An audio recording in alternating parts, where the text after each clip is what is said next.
Jaggampeta MLA Jyothula Nehru అసెంబ్లీలో irrigation నిధుల గురించి ప్రస్తావించారు. గండేపల్లి మండలం తాలూరు వద్ద ఉన్న తోట వెంకటాచలం పుష్కర ఎత్తిపోతల పథకం పంప్ హౌస్ ద్వారా 35,000 ఎకరాలకు సాగునీరు అందుతోందని చెప్పారు. అయితే పంప్ హౌస్ గత 5 ఏళ్లుగా పడకేసిందన్నారు. మరమ్మతుల కోసం 52 కోట్ల రూపాయలు అంచనాల ప్రభుత్వానికి పంపించడం జరిగిందని, వెంటనే ఆ నిధులు మంజూరు చేయాలని కోరారు.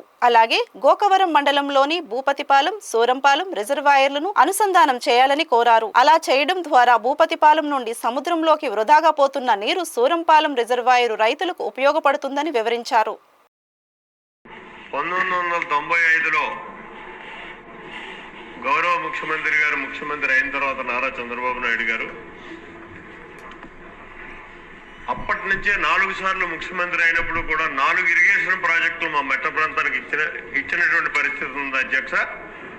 అందులో ఈరోజు 2 ఇరిగేషన్ ప్రాజెక్టులు డిఫంక్షన్ అయి పనిచేయనటువంటి పరిస్థితి ఉన్నాయి.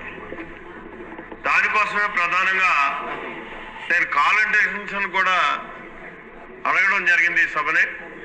కానీ కాల భావం వల్ల ఇవ్వలేకపోయారు. అయితే ఇక్కడ ముఖ్యంగా ఇది ఇరిగేషన్ సంబంధించినటువంటి సబ్జెక్ట్ కాబట్టి మరి ఇరిగేషన్ శాఖ మంత్రి గారు ఉంటే బాగుండు.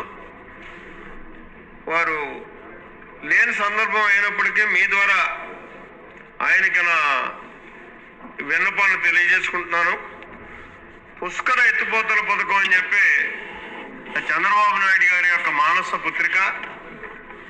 ఈ పుష్కర ఎత్తిపోతల పథకంలో సెకండ్ ఫేజ్లో మాకు 31,000 ఎకరానికి తాళ్ళూరు ఎత్తిపోతల పథకం ఒక పథకం ఉంది. అది 5 సంవత్సరాలుగా డిఫంక్షన్ అయింది. 3 పంటలు పోయాయి. ఈ సంవత్సరం కాలం బాగోవడం వల్ల, వర్షాలు ఎక్కువగా ఉండడం వల్ల మాత్రం ఈ సంవత్సరం పంటలు పండాయి. అయినప్పటికీ కూడా దీనికి ఇవాళ తిరిగి పని చేయాలి అనుకుంటే ఇప్పటికే 52 కోట్ల రూపాయలతో ఎస్టిమేట్ ప్రభుత్వానికి వచ్చి ఉంది. దాన్ని వెంటనే మంజూరీ చేయాలని చెప్పేసి మీ ద్వారా ప్రభుత్వాన్ని కోరుకుంటూ, అదే రకంగా రెండోది గౌరవ ముఖ్యమంత్రి గారు 2014లో ముఖ్యమంత్రి అయిన తర్వాత మొల్లేరు మల్లవరం అని ఎత్తిపోతల పథకాన్ని ఏలేరు నుంచి ఇవ్వడం జరిగింది. దానికి 132 కోట్ల రూపాయలు శాంక్షన్ ఇచ్చారు. పనులు మొదలు పెట్టారు. గత ప్రభుత్వం వచ్చిన తర్వాత దురదృష్టం కొద్ది దాన్ని పడకేసింది. ఇవాళకి కూడా ఎక్కడేసిన గొంగలి అక్కడే అన్న తీరులో ఉంది. దాన్ని కూడా వెంటనే మొదలెట్టించేటటువంటి కార్యక్రమాన్ని చెయ్యాలి అని చెప్పేసి మరి కోరుకుంటూ, ముఖ్యంగా మాకు గత ముఖ్యమంత్రి గారు మన ముఖ్యమంత్రి గారే ఇచ్చినటువంటి భూపత్పాలు, సూరంపాలు రిజర్వేర్లు ఉన్నాయి నా నియోజకవర్గంలో.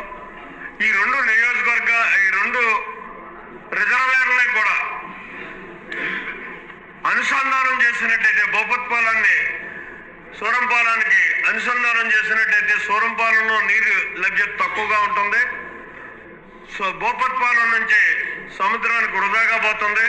కాబట్టి దాన్ని వృధాగా పోకుండా కాపాడేటటువంటి పరిస్థితి, ఇటు సూరంపాలాన్ని పరిరక్షించడానికి ఉపయోగపడేటటువంటి విధంగా 15 కోట్ల రూపాయలు ఖర్చు పెట్టినట్టయితే అది 2 రిజర్వేర్లు అనుసంధానం అవుతాయి. ఇది మరి గౌరవ ముఖ్యమంత్రి గారి యొక్క ఆలోచన కూడా. రాష్ట్రంలో ఉన్నటువంటి నదుల్ని అనుసంధానం చేద్దామంటున్నారు. మరి అదే రకంగా ఈ 2 రిజర్వాయర్లను అనుసంధానం చేసినట్టయితే మరి ఎష్యూర్డ్ వాటర్ 2 పంటలు పండడానికి అవకాశం ఉంటుంది మాకు. ఇంతకంటే మేజర్గా ఏలేరు రిజర్వాయర్ అధ్యక్ష. ఈ ఏలేరు రిజర్వాయర్ అన్నది 53,000 ఎకరాలు 5 నియోజకవర్గాలకు సంబంధించి ఉంది. ఈ ఏలేరు రిజర్వాయరు పంట కాలువ, వరద కాలువ ఒకటే అవ్వడం వల్ల వరద వచ్చినప్పుడు మట్టి కొట్టుకుపోయి చాలా లోతుకుపోయి 225 పంట కాలువలు పనిచేయనటువంటి పరిస్థితుల్లో ఇవాళ నీరు రానటువంటి పరిస్థితుల్లో ఉన్నాయి.